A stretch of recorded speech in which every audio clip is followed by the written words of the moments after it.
Hello everyone, welcome back to my YouTube channel. আমি দীক্ষা Ghosh, second year MBBS student at Jhargram government medical college. আমি আগের ভিডিওতে বলেছিলাম আমার নিট 2022 জার্নিটা, কেন আমি সেই টাইমে সিলেক্ট হতে পারিনি, নিটে কেন আমার সিলেকশন হয়নি। আজকে চলো আমার নিট 2023 জার্নিটা তোমাদের সাথে শেয়ার করে নিই। এই জার্নিটা আমার জন্য একটু আলাদাই ছিল। চলো শুরু করা যাক। তো নিট 2022-তে আমি এক্সাম হলে বসে বুঝতে পেরেছিলাম যে আমার এবার সিলেকশন হবে না, আর আমি এবার মেডিকেল কলেজে যেতে পারবো না। আমি বুঝে গিয়েছিলাম, কারণ আমার পরীক্ষাটা তেমন ভালো হয়নি, ঠিক আমি পারিনি সব কিছু। তো এক্সাম হলে আমি বুঝে গিয়েছিলাম যে আমি এবার সিলেক্ট হতে পারবো না। তো এক্সাম দিলাম, তারপরে এলাম বাড়িতে। যে সেই টাইমে আমার যে এক্সাম ভালো হয়নি, তারপরে যে আমাকে ড্রপ দিতে হবে, সেটার জন্য আমি পুরোপুরি প্রিপেয়ার ছিলাম না। যে আমি আগেই বলেছিলাম যে আমি একটা ইমাজিনেশনের মধ্যে ছিলাম যে আমি তো পেরে যাব, আমি নিটে পেয়ে যাব। তারপরে যে আমার রিয়েলাইজেশনটা হলো যে আমি নিটে এবার পাবো না, যে আমি এবার মেডিকেল কলেজে যেতে পারবো না, সেটার জন্য আমি প্রিপেয়ার ছিলাম না। তো বাড়ি এলাম। তো একটা ইয়ার ড্রপ মানে আমার কাছে যে পুরো ইয়ারটা সেই পড়াশোনার মধ্যে ডিভোট করা, নিজেকে অন্য কোনো ডিস্ট্রাকশন বাদ দিয়ে একটা ইয়ার সম্পূর্ণভাবে সেটার সাথেই সম্পূর্ণভাবে যুক্ত থাকা, এটা সত্যি আমার কাছে একটা নতুন এক্সপিরিয়েন্স ছিল। তো এটা সবার কাছেই নতুন এক্সপিরিয়েন্স, তো সেটা নয়, এটা আমার একমাত্র ড্রিম যেটা ছিল সেটা আমি ফুলফিল করতে পারলাম না। তারপরে যে আমার যে ফেলিয়ারটা আমি ফেস করব, সেটার জন্য আমি প্রিপেয়ার ছিলাম না। হ্যাঁ, তারপরে আমার বাড়ি এলাম আমি। তারপর বাড়ি এসে আমার কী কারণে নিট 2022 সিলেকশন হলো না, কী কারণে আমি সিলেক্ট হতে পারলাম না এবার, সেটা আমি একটা ডায়েরি নিলাম, সেই ডায়েরিতে নোট ডাউন করলাম। সেই মিস্টেকগুলো আমি প্রিভিয়াস ভিডিওতে বলেছি যে কী কী কারণে আমার সিলেকশন হয়নি নিট 2022-তে, সেইগুলোই আমি ডায়েরিতে নোট ডাউন করেছিলাম। সেই দিন নোট ডাউন করলাম। যথেষ্ট মন খারাপ ছিল যে আমি এবার পাবো না। তো আমাকে এবার ড্রপ নিতেই হতো, কারণ আমার একটাই মাত্র ড্রিম ছিল যে আমি ডক্টর হব। তো এটা ছাড়া আমার হাতে অন্য কোনো অপশান ছিল না। আমি দেখলাম আমার বন্ধুরা অন্য ইঞ্জিনিয়ারিং কলেজে বা অন্য বিভিন্ন অনার্স সেগুলোতে ভর্তি হয়ে গেল। তো আমার বেশিরভাগ বন্ধুই ভর্তি হয়ে গেছে কোনো না কোনো জায়গায়, কিন্তু আমি কোথাও ভর্তি হইনি। কারণ আমি কেন ভর্তি হব, আমি তো মেডিকেলই পড়বো। যদি আমার একমাত্র ড্রিম ওটাই হয়, তো ভর্তি হয়ে তো আমার কোনো লাভ নেই। তো আমার বাড়ির সবাই আমাকে সাপোর্ট করেছিল যে তুই একটা বছর নিজের পুরোটা বেস্টটা দিয়ে চেষ্টা কর, দেখবি তুই নিশ্চয়ই পারবি। এটা বাড়ির থেকে আমার সাপোর্ট সবসময় ছিল, এটা আমি কখনো অস্বীকার করতে পারবো না। তো সেই টাইমে সত্যি আমার নিজেকে খুব হেল্পলেস লাগছিল যে আমি একমাত্র রয়ে গেলাম, যে আমি কোনো কলেজে ভর্তি হতে পারবো না। সেটা আমাকে খুব এফেক্ট করেছিল। সে ফার্স্ট টাইমে আমি তারপর দেখলাম যে আমার এই কারণে নিটে সিলেকশন হচ্ছে না, এই ডিফিকাল্টিগুলো আমাকে ফুলফিল করতে হবে নেক্সট অ্যাটেম্পটে। তো তারপরে আমি রিয়েলাইজ করলাম যে আমাকে একটা কোচিং নিতে হবে। তো সেই কোচিংয়ের বিষয়ে আমি বলি, কোচিং আমি নিতেই পারতাম, আমার যে কোনো অফলাইন কোচিং সেন্টার আকাশ বা এলেন নিতেই পারতাম। কিন্তু সমস্যা হলো আমি একটা মফস্বল থেকে বিলং করি। তো ওই জায়গা থেকে আমাকে যদি কোনো কোচিং নিতে হতো অফলাইন, তো অনেকটা জার্নি করতে হতো। হ্যাঁ, তো আমার পক্ষে প্রতি সপ্তাহে ওরকম জার্নি করে পড়তে যাওয়া সম্ভব ছিল না, কারণ আমার মা বাবা দুজনেই টিচার, তো তাদের পক্ষে নিয়ে যাওয়া সম্ভব নয়। আর আমিও অত জার্নি করে ঠিক পারতাম না। তারপরে অনেকেই বলে যে ফিজিক্সওয়ালা ভালোই পড়ায় সব টিচাররা, তো সেখান থেকে অনেকেই চান্স পায়। তো আমিও ফিজিক্সওয়ালা ইয়াকিন 2.0-তে ভর্তি হলাম। তো তারপরে আমার জার্নি শুরু হলো। আমি অনেস্টলি বলছি, প্রত্যেকটা টিচার খুব সাহায্য করেছে। প্রতিটা টিচারের প্রতিটা সাবজেক্ট আমি খুব এনজয় করে পড়তাম।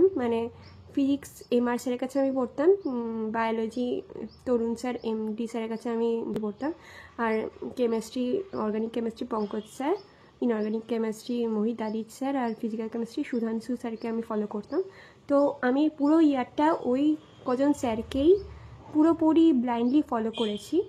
ওনারা যা যা করাতেন ক্লাসে আমি নোট ডাউন করতাম, ক্লাসের পর সেই মেন নোটস থেকে আমি শর্ট নোটস বানাতাম, ফিজিক্সের ক্ষেত্রে আমি শর্ট নোটস বানিয়েছিলাম, কেমিস্ট্রির জন্য অর্গানিক কেমিস্ট্রিতে আমি নেম রিয়াকশনগুলো শর্ট নোটস বানিয়েছিলাম। ইনঅর্গানিক কেমিস্ট্রির যে স্যার যে মেন নোটসটা লিখিয়েছিলেন ওই নোটসটা আমি বারবার করে রিভিশন করতাম, তো লাস্ট মোমেন্টে ওই মেন নোটসটা আমাকে রিভিশন করতে খুব কম টাইম লাগতো আর কি, ওটা আমার প্রবলেম হতো না। আর ফিজিক্যাল কেমিস্ট্রির জন্য আমি শর্ট নোটস বানিয়েছিলাম, ফর্মুলার লিস্ট, প্রতিটা চ্যাপ্টার 1 থেকে 2 পেজের মধ্যে আমি কনভার্ট করে নিয়েছিলাম।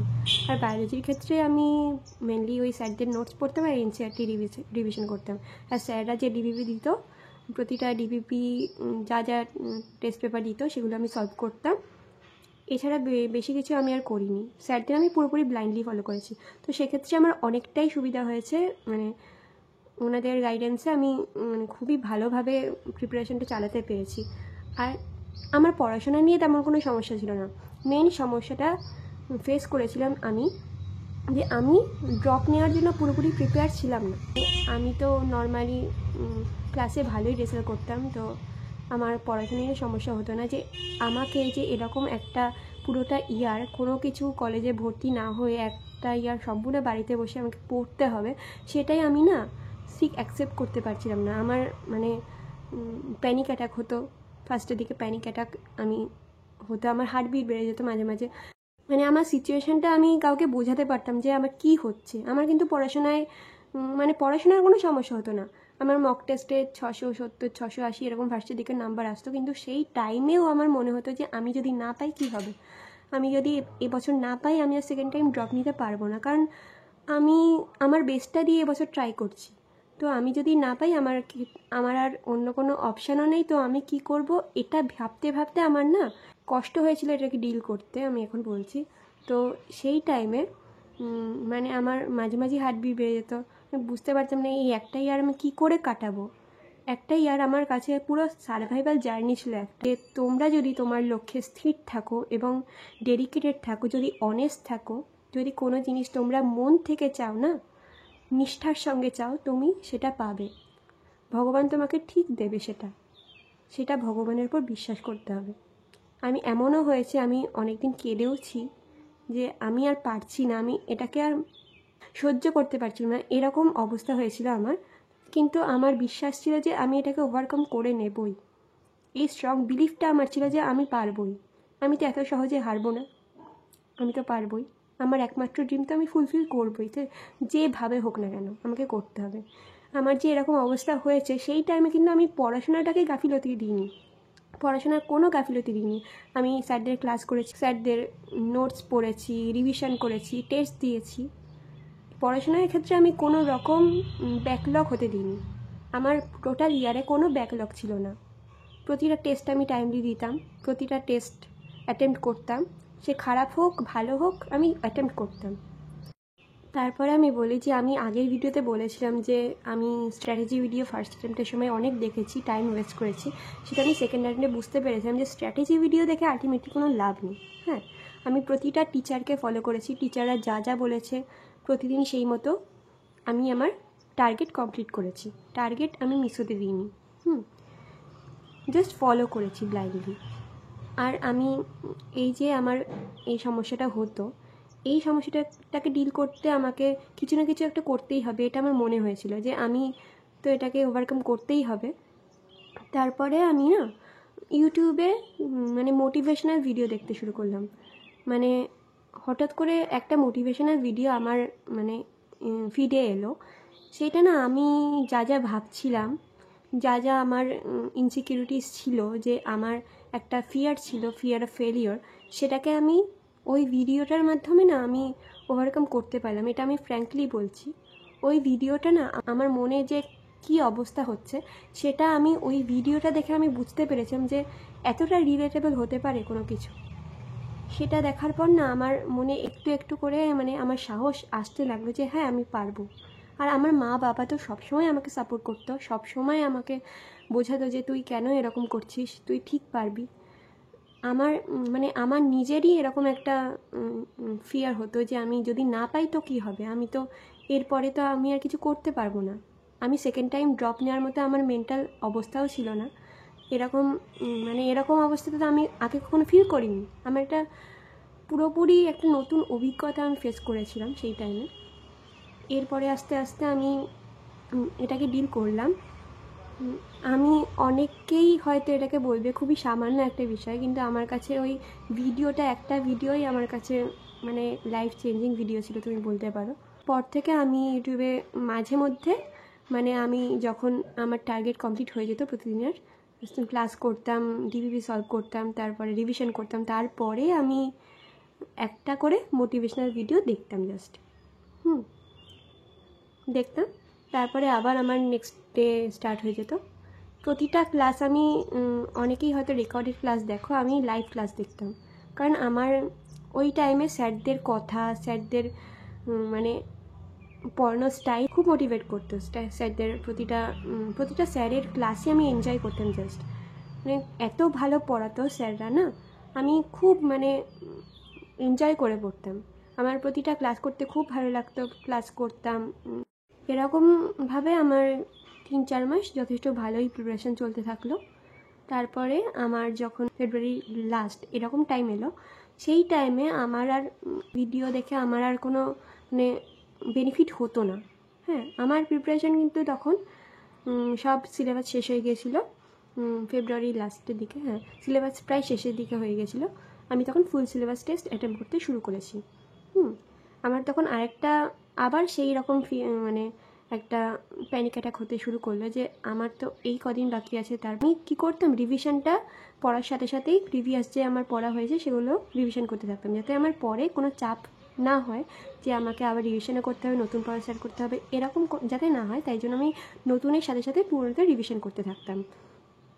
দিয়ে ফেব্রুয়ারি লাস্টে আমি ফুল সিলেবাস মক টেস্টে দেখছি আমার তাও অনেক কিছুই আমি ভুলে গেছি। তো সেই করতে গিয়ে আমার মক টেস্টে মার্কসটা হঠাৎ করে 520, 530 এরকম নেমে গেছে। হ্যাঁ, সেই টাইমে যে ওরকম একটা ভুলে গেছিলাম অনেক টপিক।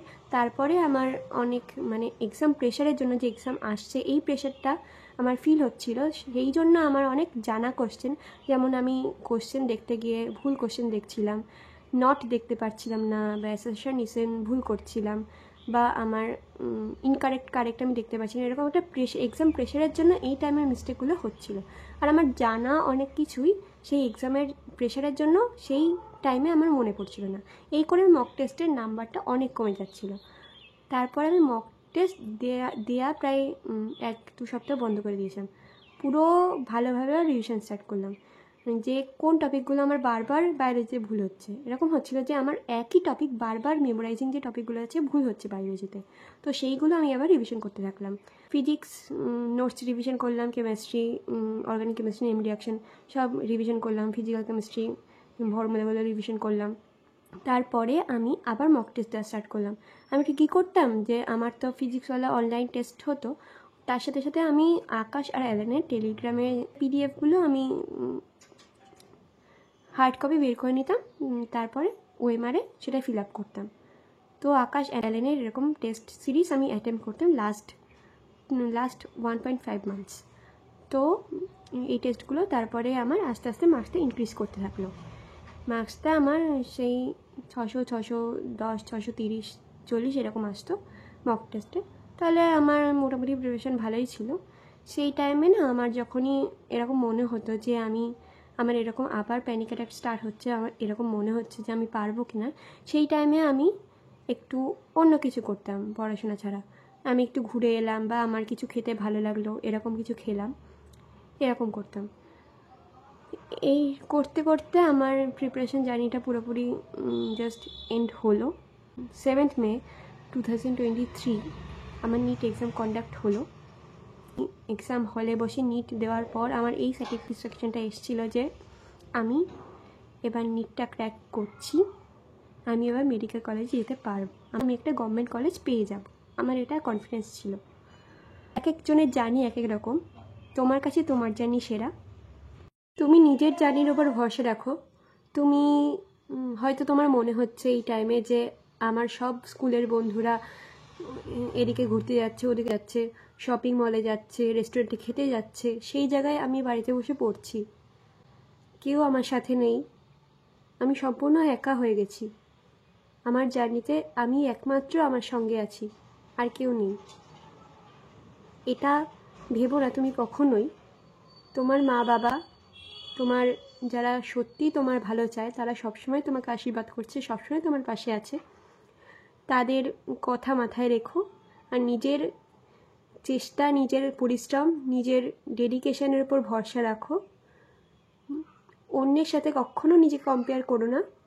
তোমার যেটা ড্রিম, তুমি সেটাকে ফুলফিল করার জন্য এই স্যাক্রিফাইসগুলো করছো, সেটা মেনে নিয়ে তুমি কন্টিনিউশনটা রাখো জাস্ট। আর কিছুদিনের অপেক্ষা, কিছুদিন পরেই তোমরা তোমাদের পছন্দের কলেজে পৌঁছে যেতে পারবে। তোমাদের যেটা ড্রিম ছিল মেডিকেল, তোমাদের ডক্টর হওয়ার যে একটা স্বপ্ন ছিল ছোটোবেলা থেকে, সেটা পূর্ণ হবে। যেভাবে তুমি প্রিপারেশন চালিয়ে যাচ্ছ সেভাবে চালিয়ে যাও। নিজের ক্যাপাবিলিটির ওপর কখনো অবিশ্বাস করো না। তুমি চাইলে সব করতে পারো। তোমার স্ট্রং বিলিফ থাকলে তোমার যে কোনো ইম্পসিবল জিনিস পসিবল হতে পারে, এই বিলিফটা রাখো। দেখো তুমি নিশ্চয়ই ভালো ফল করতে পারবে। তোমার কাঙ্ক্ষিত রেজাল্ট করে, কাঙ্ক্ষিত র্যাঙ্ক করে তুমি তোমার পছন্দের কলেজে ঠিক পৌঁছে যেতে পারবে, এই বিশ্বাসটা রেখো। খুব ভালোভাবে পড়াশোনা করো। All the best for your upcoming NEET 2025 examination. Good bye.